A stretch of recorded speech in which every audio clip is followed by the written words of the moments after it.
we hated to see Richards go, but in the long run, I kind of freed up a lot of money at the end of it, I guess, or at least room for him to bring guys on the team, right? Oh, absolutely. A different regime, Yeah. obviously. You Oh, know, yeah. That was the turmoil years. Oh God, it a was lot hard. of It was people hard like to watch, refer wasn't it? them. You know, as fans, you had to pay your dues during that era, during the Orrin Coolest, Len Berry ownership era, and even prior to that. Who was the GM? Brian something, right? What You was his had name? the The long hair, Brian Lawton. That's who I'm thinking of. Yeah, Brian Lawton, right. whose claim to fame actually has been being one of the all-time great first-round draft busts in the NHL by the Minnesota North Stars way back in the day. But, you know, you talk about the ownership groups. It wasn't just OK Hockey that we suffered through. It was the Art Williamson era. That was a very up-and-down era for us. But I will tell you this about Art Williams, though. He saved the franchise.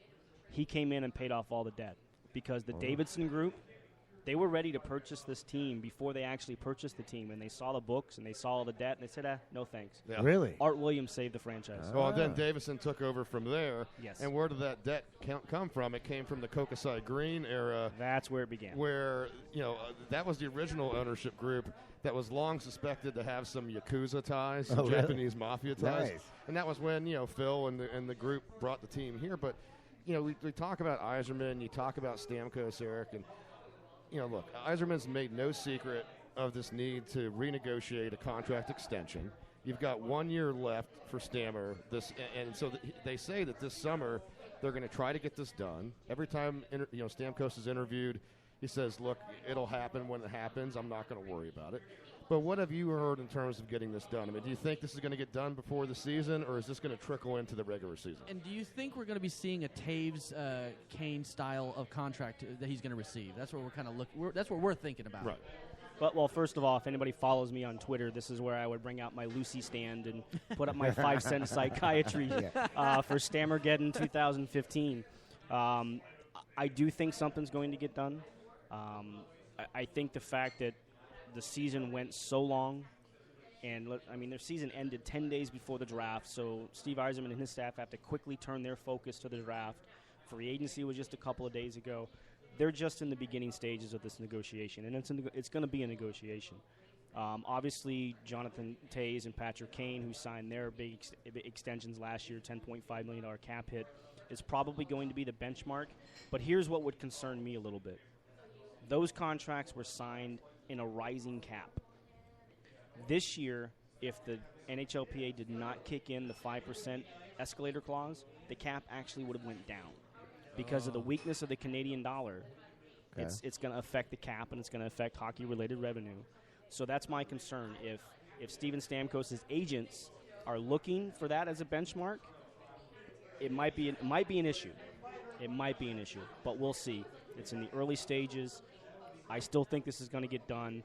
The only concern I would have is if it's not done before training camp starts in September. Yeah, I mean, I think at that point it becomes a distraction. Absolutely. Part of why you talk about the Canadian dollar, but when the distraction comes to mind, I'm thinking of the Canadian media. Because you've got Toronto specifically, right? Yes. Because you've got the Toronto Sun and the Star. They're going to jump all over this. I mean, Well, look, I was Montreal and the Quebec News is going to. well, Montreal was historically bad during the Le Cavalier era, but the Sun, the Star, they're going to jump all over this. I lived in Toronto for years, and it's on the front page of the paper every day in Toronto. It's a lot different market than what you have here in Tampa. You want season tickets in Toronto, then you're waiting for the guy to cross the street that's got them in his hand and gets run over by a truck. I mean, that's Right. about the only way you're going to get these things is looking through the obituaries if you want season tickets, although there might be some available with the 3 or 4 years of futility that we've seen recently. You'll probably find him wrapped in a jersey that was thrown on the ice, most likely. Right. Now it is well known that this is a really good franchise, and people do want to play here, it seems. especially now. Yeah, I mean, especially now. I wouldn't see a huge hometown discount, but he might want.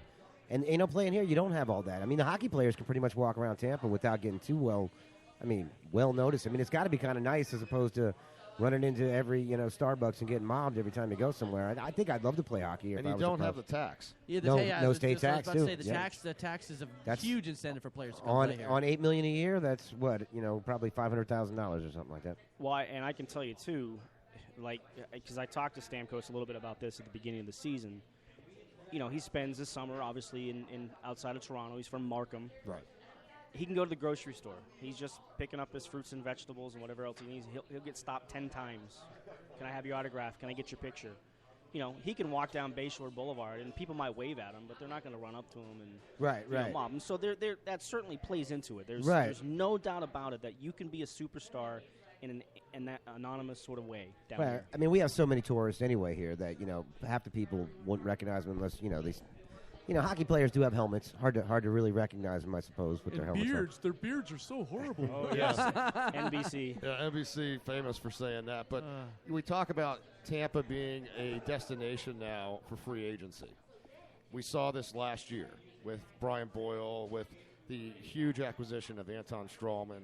You look at that Marty St. Louis trade, it was really kind of a 3-player deal instead of a 1-player deal, and of course the picks as well.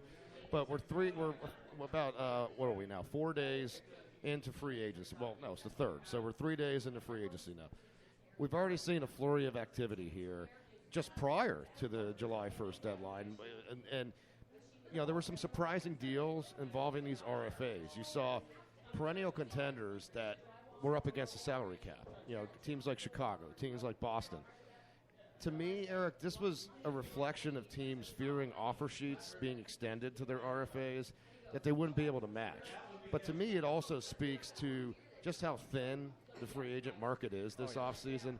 And in light of this lack of depth, do you see the Bolts maybe making some moves, maybe getting some of this veteran money off the books? I speak namely of a guy like Matt Carl. You know, maybe they want to position themselves because, look, you've got the next offseason after this where you've got contracts coming up. And, you know, maybe because of how thin the free agency pool is, do you think they might actually get a real return if they did deal a guy like Matt Carl? Well, you're not the only fan to suggest Matt Carl as a potential trade target. And I'll tell you the same thing. If you watched Matt Carl and you saw him struggle, you know, if you're another team, to me, the only way you can trade Matt Carl is if you take a bad contract back. Right. So you're not really going to shed a whole lot of salary. You know, maybe you can shed term because Matt Carl has 3 more years left on his deal. Does he really? 3? Otherwise, Ouch. Otherwise, he's yours. He's yours. It's unfortunate. You know, the year that he signed, he was the 2nd best available free agent on the market behind Ryan Suter. That's amazing. That's a big drop-off. It is, but he was. And at that time where the franchise was, they didn't really have any defensemen. And Steve Yzerman recognized that, so that's why he went out and got Matt Carl. I still think Matt Carl has value. I don't like him paired with Andre Schuster. I think they can be a disaster at times. Yes, you're right. I would like to see that broken up a little bit. Who are they keeping next year as far as defensemen? Do we know yet, or is that still? I can give you your 8 right now. Really? 8. All 8 will be on this roster. Oh, okay, nice. And that'll be Anton Strawman, Victor Hedman, Braden Coburn, Jason Garrison, Matt Carl, Andre Schuster, Nikita Nestorov, and Luke Witkowski. Okay, all right. Those will be your 8. Well, they should be, you know, somewhat solidified next year. And that, you know, I mean, Nestorov still can be sent down without going through waivers, so, you know, there's some flexibility in that aspect. But Luke Witkowski is going to require waivers. Plus, he's a right-handed shot. No Cuckoo. He'll get some time, I bet. You think he'll make it up? He'll be on the big team? He's starting to knock on the door. I think that he impressed a lot of people with his couple of games he got towards the tail end of the year. Yeah, he's a puck mover, right? He can skate. And that's the. Well, I mean, as fast as we are, we need to keep the puck moving forward. It seems like we play the best when we're going forward. What do you think about our chances of possibly pulling an Oduya into the lineup? I mean, money-wise, obviously, he's probably be a big chunk of change, huh? Yeah, it's. I don't see that happening. I know that it would be a good fit. Yeah, I think it'd be a great time. fit, especially if he brought him in as like a number 5. Yep. But it's just hard to imagine. You'd have to move Matt Carl or another contract like that out to be able to bring him in. And it's just hard to imagine that happening. Well, and Chicago can't afford it. At this point, at this very moment, in light of the signings, with the trade and sign deal, they traded Brendan Saad, and they just recently signed Anisimov to was a surprisingly large deal to me. I was shocked to see him get the money that he got. But they're only $385,000 under the cap as of right now. Yep. But you talk about the 8 defensemen, Eric, and it's. By the way, we're speaking with Eric Erwinson, all you fans out there, Tampa Tribune writer, covers hockey for many years now here in Tampa. But you talk about these 8 defensemen, and I would argue it's even more than that because what about the play of a guy like an Anthony D'Angelo who played lights out. You talk about a right-handed shot. He's that puck-moving defenseman that we've been coveting here for years. A lot of people give a nod to Dan Boyle when they talk about a guy like Anthony DeAngelo. And, the concern on him, the only reason he dropped as far as he did was the concern of his discipline, which he righted this past year.